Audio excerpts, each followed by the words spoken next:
Hey guys, this is just an episode dedicated to Twitter growth strategies. And so it's episode 49, but it's nothing to do with the market.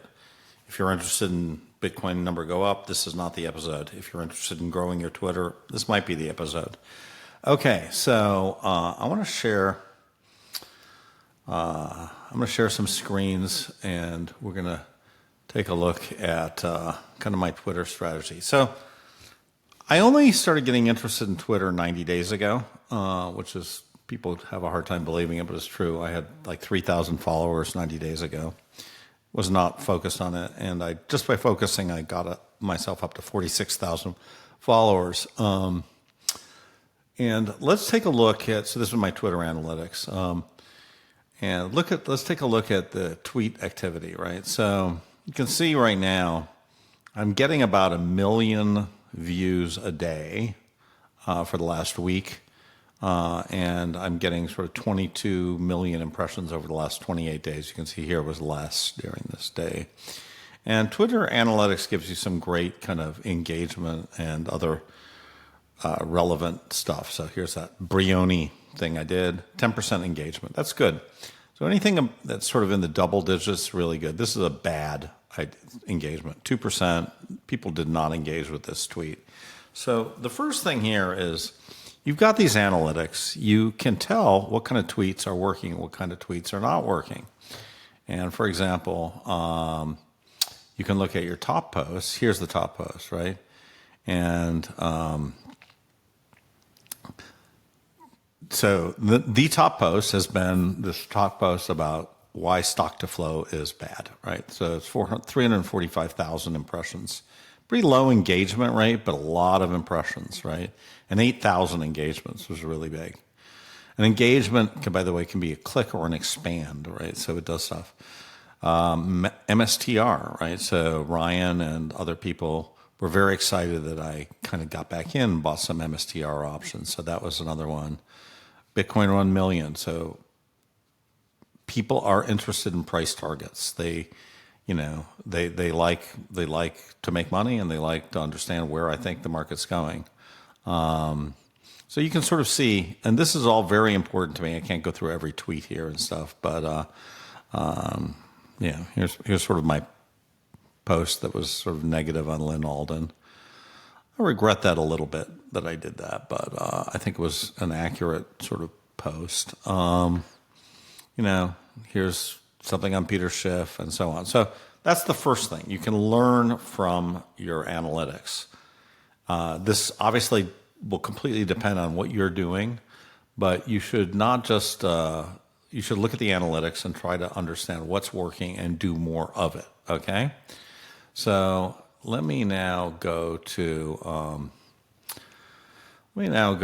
this tab here. And now this tab is, I started, okay, to sort of my Twitter thing started by accident. I posted this video on Friday, December 1st, and I just sort of said, hey, I'm Fred. I didn't even have a mic then, and, I think this ETF is going to be a big deal. Basically, that was the mini video.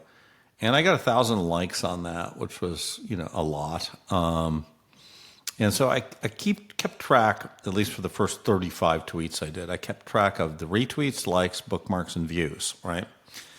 Now, you will notice there's a very strong correlation between retweets and views. And this makes sense, right? So if you're going to expand your audience, you need to get people to retweet your content, right? It's like if people just like your content, but they don't retweet your content, that's not going to grow your audience. It makes sense, right? So retweets are probably the most important thing in growing your Twitter audience. Views are sort of a function of retweets.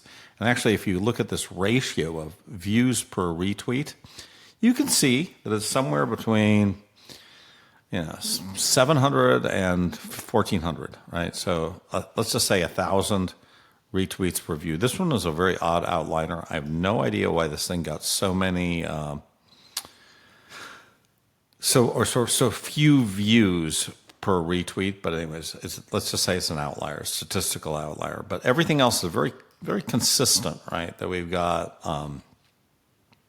if you want to get a lot of views, you need to get a lot of retweets. It's just that much. If you look at these posts, which got 180,000 views, 150,000 views, they all had a lot of retweets. And so the learning here is that you need to craft retweetable content. That's really important. I also think it's also interesting to keep track and look at how much content is being bookmarked, right? So this post was amazing. I had 1,200 bookmarks on this post. And why was it? Is because there was a lot of charts and graphs in that thing, and people wanted to bookmark it so that they could go back and look at the charts and graphs. So I would say charts and graphs are actually a pretty good thing for generating content. And my charts and graph presentation with Giovanni, actually, I was worried about it. I thought, oh, this is not going to do well. It's too complicated, too long. It actually did really well, right? So people like this stuff. They like to look at very numerical and chart stuff, and they want to analyze it again. So they bookmark it, they go back, and they rewatch it again. So let me talk a little bit about how I would break this all up, right? And this is something I just wrote more for myself because I tend to forget this stuff, and I'll just go through it. So the first thing is you should really have a focused online persona, right?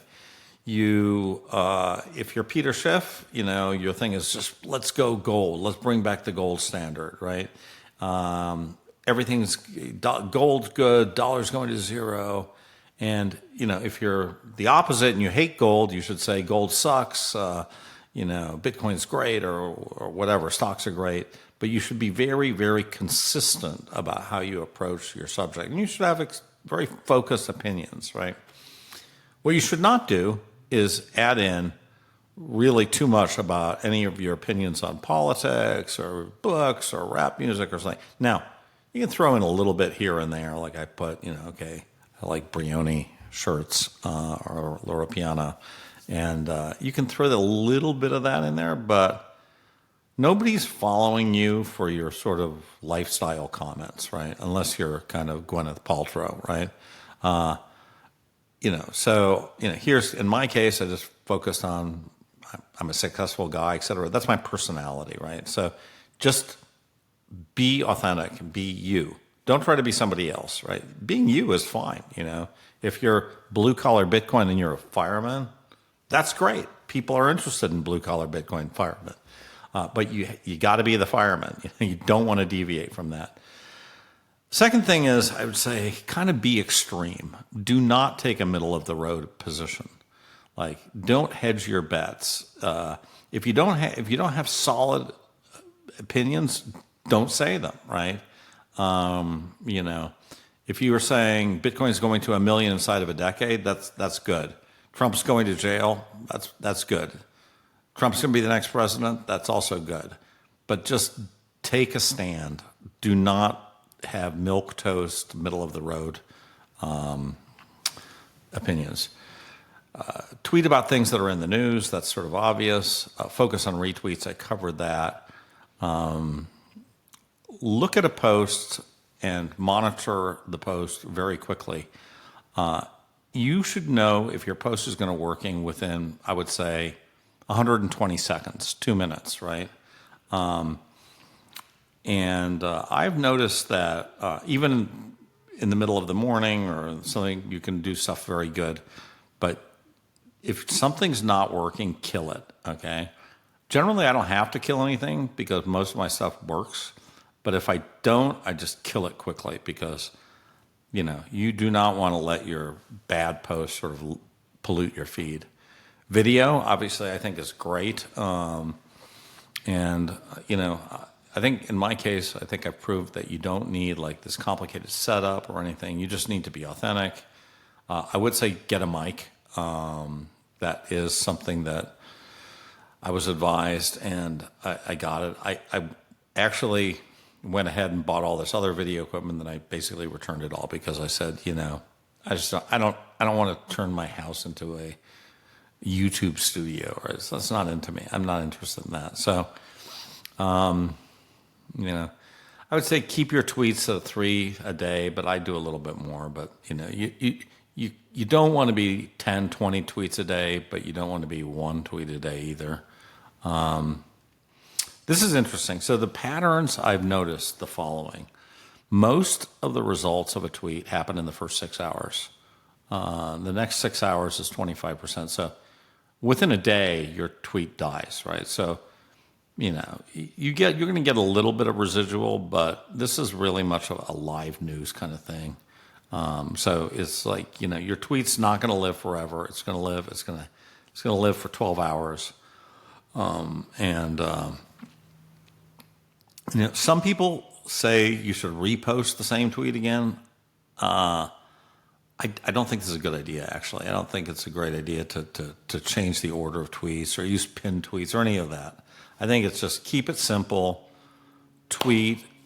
Once it's 24 hours is gone, just your tweet's gone.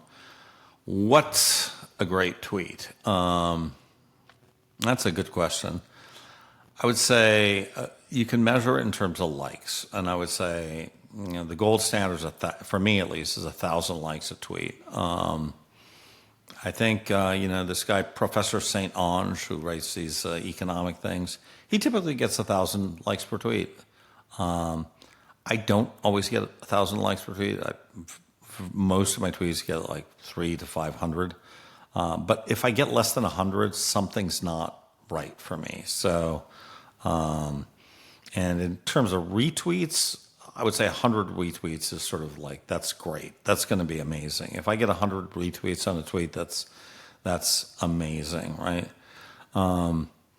So you can, again, kind of find this stuff very quickly. Then I sort of keep tabs on your universe. That's another thing. So, people have been Kruger's engagement farming. No, I'm actually a marketer. I understand marketing, and I understand the math of marketing really well. I've started, I think I've started 5 ad tech companies. So just to recap, I did, a company called Traffic Marketplace, sold it to Vivendi, a company called Adconian, sold it to Singapore Telecom, a company called Gradient X, sold it to Singapore Telecom as well. Another company they did with Brock Pierce called 5 Delta. So I did a lot.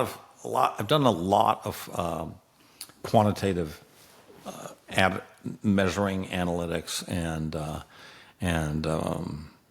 marketing. And the one thing I will say is you need to measure everything. You need to test everything. You need to concentrate on, and you can call this engagement farming. I just call it good marketing. That's it. So I'm just going to go to this one here.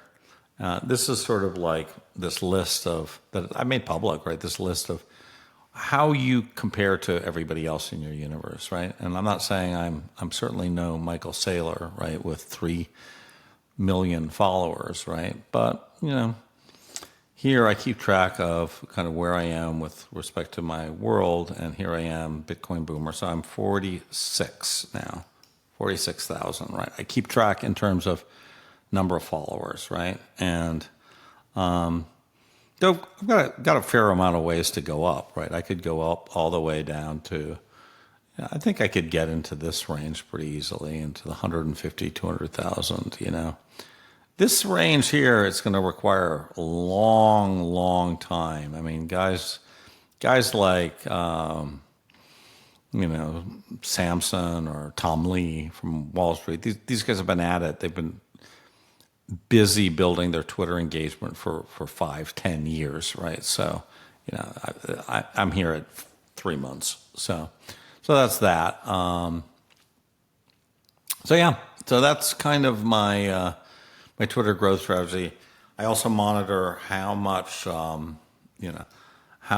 I'm growing per day, and right now I'm growing. It's actually been very, very consistent. I'm growing at about 400 followers per day, and actually it doesn't really matter what I do. It kind of seems to be, as long as I kind of am at it and producing good content, I get 400 followers a day.